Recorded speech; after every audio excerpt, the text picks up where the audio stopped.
पुराने वक्तों की बात है। एक गांव में एक गरीब औरत अपने 3 बेटों के साथ रहती थी। उसका नाम कमला था।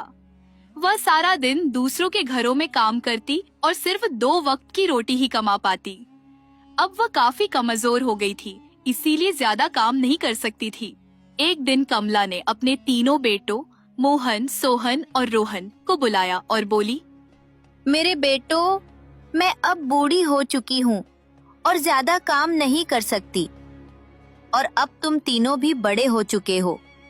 मैं चाहती हूँ कि तुम तीनों कोई काम करो और अपने पैरों पर खड़े हो जाओ। लेकिन माँ, हमें तो कोई काम नहीं आता। मैं जानती हूँ, इसलिए तुम लोगों को बाहर जाना होगा, बाहर की दुनिया देखनी होगी और कोई हुनर सीखना होगा। कोई ऐसा पेशा इख्तियार करना होगा जिसमें ज्यादा मुनाफा हो, ताकि तुम एक अच्छी जिंदगी गुजार सको। ठीक है माँ, अगर आपकी यही ख्वाहिश है तो हम तीनों आपकी बात जरूर मानेंगे और कोई हुनर जरूर सीखेंगे। अगले रोज सुबह सवेरे तीनों भाइयों ने माँ की बात मानते हुए यात्रा का सामान बांधा और अपनी माँ से अलविदा कहकर अपनी किस्मत आजमाने के लिए रवाना हो गए। चलते चलते तीनों भाई एक जगह पहुंचकर रुके, जहाँ सामने 3 रास्ते थे जो अलग अलग दिशाओं में खुल रहे थे। सुनो भाइयों, हमारा साथ यहीं तक था। अब इससे आगे हमें अकेले ही सफर करना होगा। आज से पूरे 1 साल बाद हम यहाँ फिर से मिलेंगे। इस तरह तीनों भाई एक दूसरे को अलविदा कहते हुए सामने नजर आने वाले रास्तों में से एक रास्ते पर चल पड़े। मोहन एक जंगल में पहुंचा। चलते चलते सुबह से शाम हो चुकी थी और मोहन काफी थक भी गया था। वह कुछ देर आराम की गरज से एक पेड़ के साथ टेक लगाकर बैठ गया और आंखें बंद कर लीं।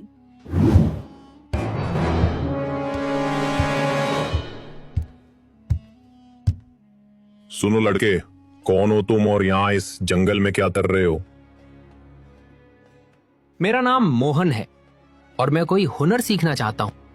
अगर ऐसी बात है तो तुम मेरे साथ चलो। मैं तुम्हें लकड़ी काटना और इससे अलग अलग चीजें बनाना सिखाऊंगा, जो तुम्हारे बहुत काम आएगा। उस लकड़हारे ने मोहन को एक प्रस्ताव दिया, जिसे मोहन ने तुरंत स्वीकार कर लिया और लकड़हारे के साथ चला गया और उसके साथ रहने लगा। लकड़हारे ने मोहन को एक नई कला सिखा दी। अब वह तरह तरह की चीजें बनाना सीख चुका था। दूसरी तरफ सोहन सफर तय करता हुआ एक खुली जगह पहुंच गया, जहां चारों तरफ हरे भरे खेत थे। वहीं एक खेत के बीचों बीच एक छोटी सी झोपड़ी थी। झोपड़ी के सामने ही एक व्यक्ति कुर्सी डाले बैठा था और उसके हाथ में एक बर्तन था जिसमें परिंदों का खाना था, जिसे वह अपने सामने जमीन पर फेंक रहा था। बहुत से परिंदे उसके आसपास दाना चुग रहे थे और एक परिंदा उस इंसान के हाथ पर बैठा था। वह व्यक्ति कुछ कहता, फिर उस परिंदे का मुंह अपने कान के करीब ले जाता। ऐसे लगता जैसे वह परिंदे से बातें कर रहा हो। सोहन दिलचस्पी से उसे देख रहा था। फिर वह उस व्यक्ति के पास गया और पूछा, तुम ये क्या कर रहे हो? मैं इनसे बातें कर रहा हूँ, मुझे इनकी जबान आती है। अच्छा, क्या कह रहा है ये परिंदा? ये परिंदा मुझे कह रहा है कि कुछ देर में यहाँ बारिश होने वाली है। ये तो बहुत दिलचस्प है। क्या तुम मुझे परिंदों की बोली सिखाओगे? अगर तुम सीखना चाहते हो तो जरूर सिखाऊंगा। उस व्यक्ति की बात सुनकर सोहन खुश हुआ। फिर वह व्यक्ति सोहन को अपने घर के अंदर ले गया, क्योंकि हल्की हल्की बूंदाबांदी शुरू हो चुकी थी। इसके बाद सोहन उस व्यक्ति के साथ रहने लगा जिसका नाम दीनू था। दीनू ने सोहन को परिंदों की भाषा समझने और बोलने की कला सिखा दी और 1 साल के अरसे में सोहन इसमें माहिर हो चुका था। सोहन, तुम सीख चुके हो। अब अगर तुम यहाँ से जाना चाहो तो जा सकते हो। हाँ उस्ताद, एक पूरा साल गुजर चुका है। अब मुझे यहाँ से जाना हो। और फिर सोहन दीनू से अनुमति लेकर विदा हुआ। इस दौरान तीसरा भाई रोहन एक शिकारी से मिला था, जिसने रोहन को तीरंदाजी का हुनर सिखाया।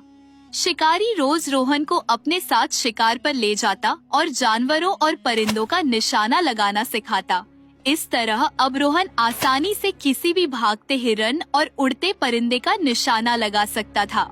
रोहन, तुमने बहुत अच्छा सीखा है। तुम कोई भी निशाना अच्छी तरह लगा सकते हो। तुम्हारा निशाना पक्का हो चुका है। तुमने इस हुनर का हर पहलू सीख लिया है। दुआ है कि तुम बहुत कामयाब हो। आपका बहुत शुक्रिया, आपने मेरी मदद की। ये सब आपकी ही बदौलत हुआ है कि मैं ये हुनर सीख पाया हूँ। लेकिन अब मैं अपने घर वापस जाना चाहता हूँ। हाँ, क्यों नहीं, तुम जा सकते हो और तीर कमान भी अपने साथ ले जाओ। शिकारी ने रोहन को अनुमति दी और अपनी तीर कमान रोहन को उपहार में दे दी। रोहन ने शिकारी का धन्यवाद किया। इस पूरी कहानी को देखने के लिए हमारे YouTube चैनल जीरो टून्स पर जरूर पधारें और चैनल को सब्सक्राइब करना न भूलें ताकि हर नई वीडियो सबसे पहले आपके पास पहुंचे।